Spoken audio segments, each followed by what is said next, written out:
Moi. Une longue querelle de voisinage aboutit à une confrontation virale sur la pelouse devant une maison de banlieue. Encore plus choquant, l'un des adversaires se trouve être le pasteur local. J'ai accompli les Écritures. J'ai imposé les mains aux malades. Ce que la police pense s'être réellement passé, alors que le prédicateur raconte sa version de l'histoire au public. En tant que berger, je n'ai pas permis aux brebis d'attaquer les loups pour ce qui leur a été dit. Nous suivons l'affaire présentée par Law and Crime. Je suis Chris Stewart.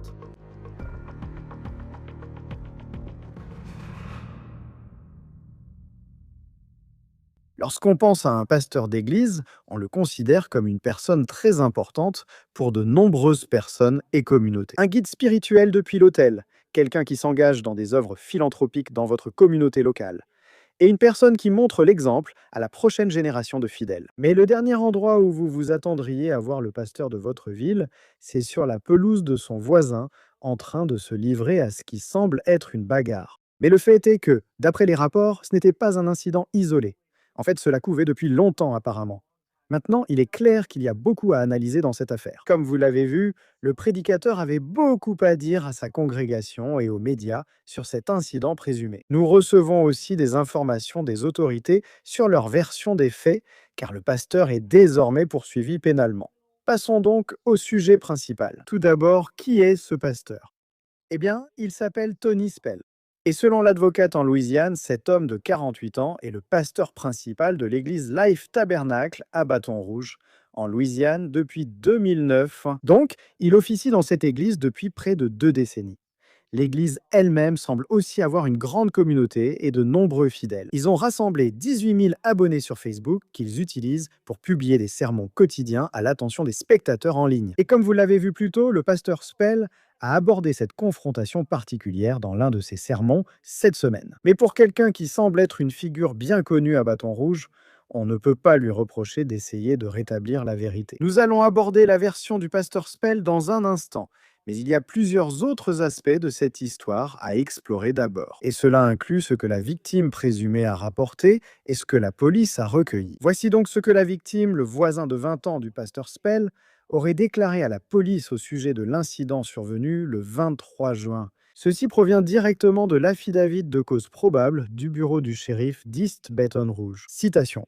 La victime a déclaré qu'il se tenait devant sa résidence et qu'à ce moment-là, il a vu l'accusé de l'autre côté de la rue, à son église, c'était l'église Life Tabernacle. La victime a déclaré qu'il a crié à l'accusé « Va te faire voir !» Et c'est tout. La victime a déclaré que l'accusé a commencé à traverser la route pour venir sur sa propriété et a commencé à le frapper. La victime a déclaré qu'il s'est recroquevillé au sol et que l'accusé a continué à le frapper. La victime a déclaré qu'à un moment donné, l'accusé a arrêté de le frapper lorsqu'il s'est relevé. La victime a déclaré que l'accusé est retourné à son église pendant qu'il commençait à parler aux témoins de l'incident. Maintenant, en dehors de l'affidavit, la famille de la victime a également abordé cette situation plus en détail auprès des médias locaux. Nous allons donc revenir sur cette partie dans un instant. Mais je veux continuer avec le rapport de police où un officier décrit ce qu'il a vu en examinant les preuves vidéo. Citation. L'affiant a observé sur le téléphone portable de la victime que celle-ci demandait à l'accusé « Qu'est-ce que tu vas faire ?» Alors que l'accusé est vu traversant la rue, on l'observe s'approcher de la victime pendant que celle-ci crie à l'aide, moment où il semble qu'une bagarre ait commencé. L'affiant a observé, grâce aux caméras du domicile de la victime, l'accusé et la victime en train de se battre sur le bord de la route, dans la zone herbeuse en dehors de la chaussée. Maintenant, lorsque vous regardez les images de cette altercation signalée, cela semble devenir assez intense. Et selon la police, Spell aurait infligé des blessures graves. Citation. La victime a été observée avec un gonflement au-dessus et sous son œil droit, du sang provenant de son nez, une éraflure sur le front, une éraflure sur le sourcil gauche et une coupure sous le menton. Les secours ont indiqué que la victime pourrait avoir une fracture de l'os orbital droit et nécessiter des points de suture sous le menton. Selon la police, le pasteur Spell a été approché par des agents à l'église Life Tabernacle et a refusé de faire une déclaration sans la présence de son avocat. Lorsque son avocat est arrivé à cette église, ils ont dit aux agents qu'aucune déclaration ne serait faite et de procéder aux formalités d'écrou. Le pasteur Spell a été inculpé de coups et blessures au second degré et placé en détention à la prison du bureau du shérif d'East Baton Rouge avec une caution fixée à 25 000 $ qu'il a payé le jour même. Donc quand on regarde cela en surface, il y a des millions de questions qui se posent ici. Mais surtout, qu'est-ce qui aurait poussé un pasteur local, un homme d'église, à attaquer physiquement son jeune voisin? C'est quelque chose que beaucoup considéreraient comme inhabituel pour une personne qui prêche des sermons. Mais encore une fois, il a sa version des faits dont nous allons parler dans un instant. Nous avons vu dans les documents de police l'affidavit que le pasteur Spell aurait exercé son droit de garder le silence lorsqu'il a été interrogé par la police. Mais dans un rebondissement surprenant, il a pris une direction différente après sa sortie de prison, abordant publiquement cet incident lors d'une conférence de presse dans sa propre église le lendemain. Voici donc ce qu'il affirme s'être passé avant la confrontation. Aux alentours de 9 heures du matin, je suis sur le parking de l'église. Je travaille sur un de nos bus pour l'école du dimanche. Nous avons une grande flotte. Plusieurs personnes entretiennent nos bus. J'étais en train de changer les batteries du bus numéro 48. Les batteries sont mortes, donc j'en mets de nouvelles dans le bus. Donc, pendant que je travaille sur notre flotte de bus, l'individu de l'autre côté de la rue, un des hommes de l'autre côté, marche de long en large sur la bande d'arrêt d'urgence, parallèlement au bus, qui se trouve à environ 100 mètres au sud de ma position en ce moment, ou à 100 mètres à l'est. Et pendant que cet individu marche de long en large sur la bande d'arrêt d'urgence de la route, il crie des vulgarités, des grossièretés et des mots très méchants à mon encontre envers moi-même. Et pendant que je travaille sur ce bus en particulier, il a dit, Tony, je le cite, il a dit, Tony, je vais violer ta femme. Je vais violer tous tes petits-enfants. Et il a dit, la prochaine fois que tu partiras en voyage, je vais les tuer. Et qu'est-ce que tu vas foutre pour empêcher ça? Fin de citation. Tu ne vas pas le faire. Ma femme, je ne peux pas te laisser faire ça. Tu ne vas pas faire en sorte que mes petits-enfants et moi vivions avec cette menace au-dessus de ma tête, que si je pars, mes enfants et ma femme ne seront pas protégés. J'ai un devoir et une obligation de faire ce que j'ai fait. Nous avons lu le rapport de police plus tôt, et à aucun moment l'officier ne mentionne que la victime ait proféré ces menaces spécifiques. Sauf, je cite, « Qu'est-ce que tu vas faire ?» Maintenant, cela ne veut pas dire que ces menaces n'ont pas été proférées, mais nous n'avons actuellement aucun autre témoignage pour étayer ces affirmations. Cependant, si cela s'avère vrai, ce sont des menaces graves contre la famille de quelqu'un. Je poursuis ici cette conférence de presse car le pasteur Spell annonce un nouveau rebondissement présumé dans cette affaire. Cela dure depuis des années maintenant. Plusieurs témoins derrière moi peuvent confirmer ce qui a été dit. Ils ont une vidéo. Ils ont déposé de nombreuses plaintes auprès de la police et du bureau du shérif. Notre Église représente 27 nationalités. Toutes les personnes, quelle que soit leur nationalité, viennent dans cette Église pour y trouver un refuge sûr, un lieu de culte. Beaucoup de personnes en sevrage viennent ici pour trouver un lieu de culte. Ils sont constamment traqués par ces individus de l'autre côté de la rue. Ils sont constamment intimidés par des menaces de violence physique. Il n'y a pas une seule personne qui soit venue dans cette église, qui se tient derrière moi aujourd'hui lors de cette réunion, qui ne se soit pas fait traiter de mots en haine. Leurs enfants ont été insultés et criés dessus avec des vulgarités. En tant que berger, je n'ai pas permis aux brebis d'attaquer les loups pour ce qui leur a été dit. Selon le pasteur Spell, cet incident n'est que la cerise sur le gâteau d'une longue histoire avec ses voisins, qu'il aurait menacé, lui, sa famille et sa congrégation pendant des années avec un langage vulgaire et même des insultes raciales. Mais en ce qui concerne les plaintes officielles déposées par d'autres témoins, Le bureau du shérif d'East Bâton Rouge a déclaré dans un communiqué écrit qu'aucune menace verbale ou autre n'a jamais été signalée à leur poste. Cependant, le service de police de Centrale a publié un rapport d'incident datant du 27 mai de cette année, déposé par l'épouse du pasteur Spell, dans lequel elle décrit 2 incidents distincts impliquant leur voisin de 20 ans.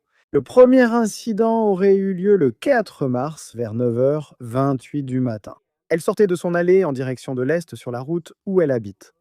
Et le fils de son voisin, qui habite aussi sur cette route, se trouvait dehors. Elle a déclaré qu'il, je cite, lui a fait un doigt d'honneur, puis est monté dans leur camionnette et l'a suivi.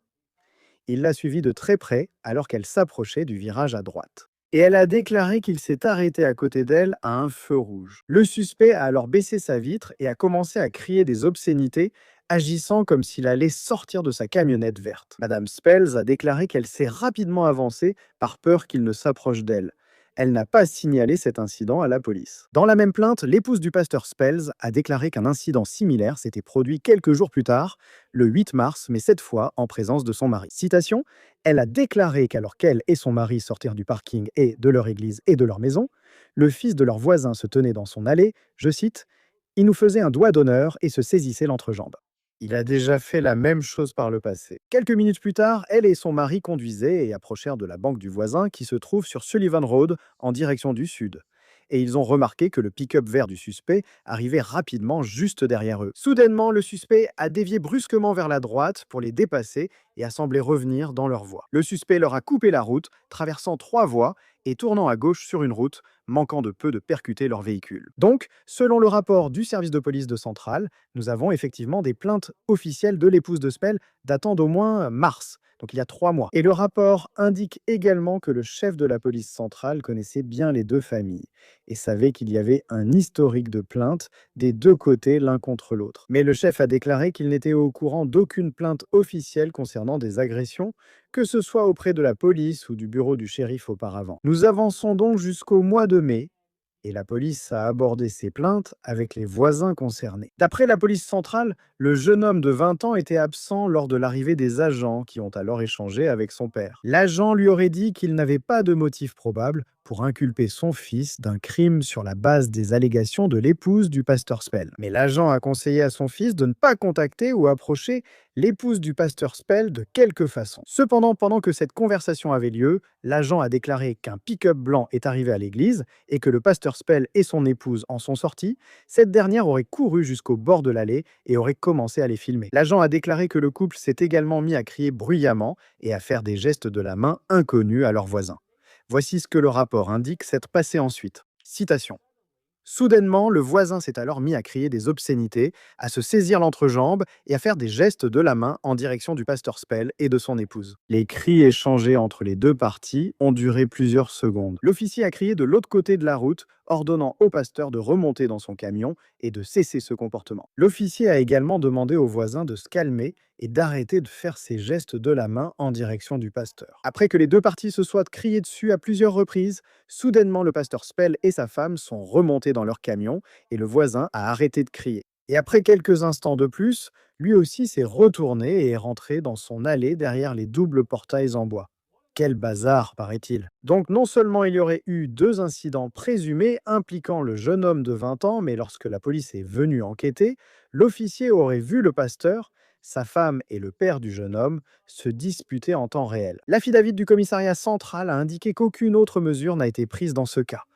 Et l'avocat du pasteur Spell a semblé critiquer les forces de l'ordre pour leur réaction lors de la conférence de presse de cette semaine. Je ne sais pas si quelqu'un a des questions. Je veux juste dire que c'est triste que nous ayons eu un échec des forces de l'ordre. Et il se peut qu'il y ait une lacune dans la loi. Il se peut qu'il soit parfaitement permis à quelqu'un de crier des vulgarités, de toucher ses parties intimes et de vous les exhiber et de proférer des menaces de viol ou de blessures corporelles ou même de tuer quelqu'un. Peut-être que c'est parfaitement légal. Dieu sait que ces pauvres gens ici se sont plaints de très nombreuses fois. Nous avons essayé d'obtenir une réunion. On dirait que la réunion est arrivée un peu trop tard. Je vais vous dire que chaque homme a ses limites et c'est triste quand on vous pousse jusque-là. C'est triste pour un pasteur, un homme d'Église. Et je veux juste vous dire, c'est certainement un échec des lois et de nos forces de l'ordre à maintenir la paix. Cependant, la controverse présumée du pasteur Spell et sa querelle de voisinage remonteraient encore plus loin que mars, jusqu'en 2020. Cette année-là, le journal The Advocate rapporte qu'il a été inculpé de plusieurs chefs d'accusations criminelles pour avoir organisé des offices religieux malgré les mesures d'urgence imposées par le gouvernement en raison du Covid-19. Sa décision de maintenir de grands rassemblements pour les offices religieux aurait également provoqué la venue de foules de manifestants opposés. Et le journal The Advocate a rapporté que le pasteur Spell a en fait été inculpé d'agression aggravée pour avoir prétendument reculé un bus de l'église en direction d'un manifestant. Pendant ce temps, The Advocate indique que le pasteur Spell a poursuivi les autorités de l'État et locales pour violation des droits civiques, invoquant des menaces et du harcèlement lié à la tenue de rassemblements à l'église. La plainte inclurait également, selon les allégations, des accusations contre ses voisins. Le pasteur Spell a affirmé que ses voisins avaient installé des caméras de sécurité chez eux afin de le surveiller, lui et l'Église, ce qu'ils ont qualifié de complicité avec les autorités locales. L'issue de cette plainte n'a pas été rendue publique, mais toutes les accusations criminelles portées contre le pasteur Spell en 2020 ont finalement été abandonnées. Maintenant, il est clair que l'on peut voir des antécédents entre les Spell et leurs voisins qui remontent à au moins 6 ans. Alors maintenant, parlons du présent. Nous avons vu les images de cette altercation physique. Nous avons entendu la version de la victime racontée à la police. Nous avons entendu la version des faits du pasteur Spell présentée au public. Et maintenant, WBUR rapporte qu'ils ont parlé aux voisins du pasteur Spell après les faits, et ceux-ci ont nié les allégations de menaces et de harcèlement avancées par Spell. Au contraire, la famille aurait déclaré que tout cela est lié à la fin récente de leur bataille judiciaire concernant la Covid-19. Selon WBRZ, la famille a déclaré, je cite, ce pasteur est un tyran qui se met en colère lorsqu'il n'obtient pas ce qu'il veut. Comme nous l'avons déjà dit, nous n'avons pas pu confirmer l'issue de leur bataille judiciaire, mais on peut se demander ce qui s'est passé si les voisins affirment que le pasteur Spell s'en sert pour se défouler. Quoi qu'il en soit, voici ce qui attend le pasteur Spell. Comme nous l'avons déjà dit, il est accusé de coups et blessures au second degré. Cela peut entraîner jusqu'à 8 ans de prison et jusqu'à 2000 $ d'amende. Il doit revenir au tribunal en septembre. L'avocat du pasteur Spell s'exprime sur les accusations contre les voisins lors de la conférence de presse. J'ai entendu qualifier cela de terrorisme intérieur avec dérision, mais je crois vraiment que le fait que ce soit contre une église, c'est par pure haine et malveillance. Et il continue ce harcèlement constant. Je pense que cela correspond à la définition du terrorisme intérieur. Ce n'était peut-être pas du terrorisme le jour où il provoquait le pasteur Spell, mais certainement quand ces gens vont et viennent à l'église. Et vous savez, donc je pense que c'est un problème sérieux. Je pense qu'il faut l'examiner. Maintenant, nous ajouterons qu'aucune accusation contre ses voisins n'a été confirmée jusqu'à présent.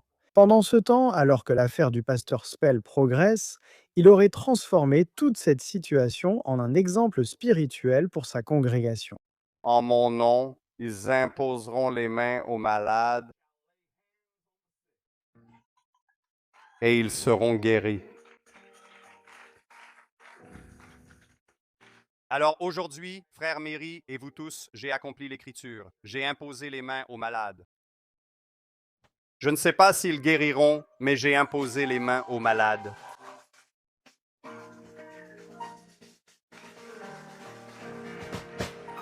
Je ne vous avais pas vu adorer aussi intensément depuis longtemps. J'aurais dû faire ça il y a longtemps. Alléluia, incarcéré à la prison de la paroisse d'East Baton Rouge. Mis dans une cellule avec 9 personnes au départ. J'ai croisé un membre de notre église, le frère Judas Route, qui vient chaque dimanche matin en bus 11.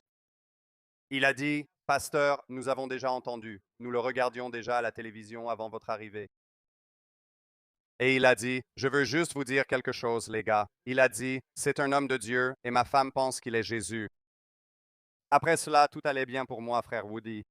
J'avais un public captif de 11 heures jusqu'à environ 7 heures. Et nous avons prié et cité des versets bibliques. Nous avons cité de la poésie.